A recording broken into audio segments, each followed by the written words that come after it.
வணக்கம் ஃப்ரெண்ட்ஸ். இன்றைக்கி சிறகடிக்கும் சீரியலோட ரிவ்யூ தான் பார்க்க போகிறோம். சிறகடிக்க சீரியலில் பார்த்தீங்க அப்படின்னா மனோஜோட ஃப்ரெண்டு வந்துட்டு பார்த்தீங்க அப்படின்னா முத்து பார்க்குறாரு.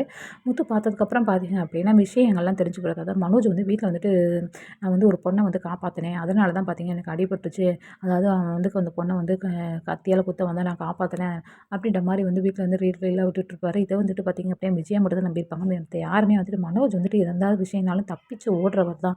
அந்த விஷயத்தை வந்துட்டு சால்வ் பண்ணுறது வந்து கிடையாது, தப்பிக்கணும் தான் நினைப்பான். அவன் போய் வந்துட்டு ஒரு பொண்ணை காப்பாற்றுறானா அப்படின்ற மாதிரி பார்த்திங்க அப்படின்னா வீட்டில் யாருக்குமே வந்து நம்பிக்கை இல்லை. சரி, ஒரு வழியாக வந்துட்டு சொல்லி வந்து இது மனோஜ் வந்து சமாளிச்சுறாரு. ஆனால் ரோஹினிட்ட வந்து உண்மையாக சொல்லிடுறாரு. அதாவது ராணியை வந்துட்டு நான் வந்துட்டு எப்படியாச்சும் உண்மை வர வைக்கணும் அப்படின்னு தான் போனேன், ஆனால் வந்து அவன் என்னை மாட்டி விட்டுட்டா அப்படின்ற மாதிரி மனோஜ்கிட்ட வந்து ரோஹினி சொல்லுவாங்க. இந்த விஷயத்தெல்லாம் நீ தலையிடாது, அந்த ராணி மோசமானவன் அப்படின்ற மாதிரி வந்துட்டு இனிமேல் நான் பார்த்துக்கிறேன் அப்படின்ற மாதிரி ரோஹினி வந்து சொல்லியிருப்பாங்க. இந்த விஷயம் பார்த்திங்க அப்படின்னா நம்ம முத்துக்கு தெரிய வருது. முத்து வந்து பார்த்திங்க அப்படின்னா அந்த ராஜாராணி வீட்டுக்கு வந்து போயிறாரு. ஏன்னா வந்து மனோஜ் வந்துட்டு இப்படியெல்லாம் வந்துட்டு ஒரு பண்ண மாட்டார் அப்படின்ற மாதிரி ஒரு அவருக்கு மனசுக்குள்ள வந்துட்டு ஒன்று இருக்குது. சரி, போய் வீட்டில் போய் பார்க்கும்போது பார்த்திங்க அப்படின்னா ராணியோட ரியாக்ஷனை வச்சே வந்து பார்த்திங்க அப்படின்னா இதில் உண்மை இல்லை, ஏதோ ஒன்று மனோஜ் வந்து ஏமாத்துறாங்க அப்படின்றத வந்து கண்டுபிடிக்கிறாரு. அதுக்கப்புறம் பார்த்திங்க அப்படின்னா முத்து வந்துட்டு அந்த ராஜாராணிக்கு ஆதரவாக இருக்கிற மாதிரி, அவங்களுக்கு சப்போர்ட் பண்ணுற மாதிரி, எங்கள் அண்ணன் ஒரு கேரக்டர் சரியில்லை, நீங்கள் வந்து வீட்டில் வந்து சொல்லுங்கள், கண்டிப்பாக எங்கள் அம்மா அப்பாவெல்லாம் வந்து அவன் ஏமாற்றிட்டு இருக்கா, அதாவது வந்து நீங்கள் உங்கள்கிட்ட அடி வாங்கிட்டு அவன் வந்து வீட்டில் வந்துட்டு ஒரு பொண்ணை காப்பாற்றுறதுக்கு தான் அதெல்லாம் பண்ணேன் அப்படின்ற மாதிரி சொல்லிட்டு இருக்கா. அதனால் வந்து நீங்கள் கண்டிப்பாக என் வீட்டில் வந்து சொன்னால் தான் நம்புவாங்க, நான்லாம் சொன்னால் நம்ப மாட்டாங்க.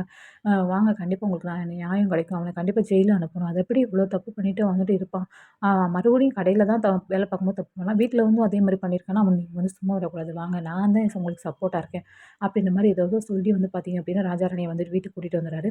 கூட்டிகிட்டு வந்ததுக்கப்புறம் பார்த்திங்க அப்படின்னா பெரிய மீட்டிங் போடுறாங்க. அப்போ வந்து விஜயான்னு சொல்கிறாங்க, இதெல்லாம் உனக்கு தேவையில்லாத வேலை, இது எதுக்கு நீ பண்ணிட்டுருக்க அப்படின்ற மாதிரி, உனக்கு எப்போ பார்த்தாலும் உனக்கு தான் வேலை அப்படின்ற மாதிரி சொல்லும்போது, இருங்க இருங்க ஒரு விஷயம் இருக்குது, உங்கள் பையனை வந்து அன்றைக்கி சொன்னான் பார்த்தீங்களா, அந்த விஷயமெல்லாம் போய் ஒரு பொண்ணை காப்பாற்ற போகிறான் அப்படின்ட்டு அவன் கடையில் வேலை பார்த்த பொண்ணுகிட்ட வந்து தப்பாக நடந்திருக்கான். கடையில் தான் தப்பாக நடந்திருக்குன்னு பார்த்தாம வீட்டில் போயிட்டு பண்ணியிருக்கான். அப்போ அந்த பொண்ணுகிட்ட வந்து பொண்ணு வந்து தான் அடி வாங்கிட்டு வந்து இங்கே வந்துட்டு நம்மகிட்ட வந்துட்டு காப்பாற்ற வந்தேன், காப்பாற்றினேன் அப்படின்ற மாதிரி போய் சொல்லிட்டு இருக்கான். அப்படி இதெல்லாம் நான் நம்புறது மாதிரி இல்லையா, அதெல்லாம் நான் ஆதாரத்தோடு தான் வந்திருக்கேன், அந்த பொண்ணே இங்கே வந்திருக்கு அப்படின்ற மாதிரி சொன்னேன். சரின்ட்டு ராஜாராணி வந்து கூப்பிட்றாரு. கூப்பிட்டதுக்கப்புறம் பார்த்தீங்க அப்படின்னா அந்த ராணி வந்து சொல்கிறாங்க, சார் விடுங்க சார், இது தெரியாமல் பண்ணிட்டாரு, நாங்களே இது ப்ரெஷர் எடுத்துக்கல, விட்டுருங்க அப்படின்ட்டு. அது எப்படிம்மா உங்கள்கிட்ட வந்து தப்பாக நடந்திருக்கான்னு சொல்கிறேன், அது எப்படி இவங்க வந்து சாதாரணமாக விட்டுறலாம் அப்படின்ற மாதிரி சொல்கிற அப்படின்ற மாதிரி. அதெல்லாம் முடியவே முடியாது, ஏதாவது தப்பு அந்த மாதிரி தப்பு பண்ணவங்க தண்டனை கிடச்சே ஆகணும். நான் ஒன்று சொல்கிறேன், நீங்கள் வந்து எங்கள் அம்மா காலில் விழுந்து ஆசீர்வாதம், உங்கள் அம்மா காலத்துக்கு நான் வந்து ஆசீர்வாதம் வாங்கணும், அவங்க தானே உங்கள் வருங்கால மாமியார் அப்படின்னு, அதாவது வருங்கால மாமியார் எனக்கு கல்யாணம் ஆயிடுச்சு சார் அப்படின்னு.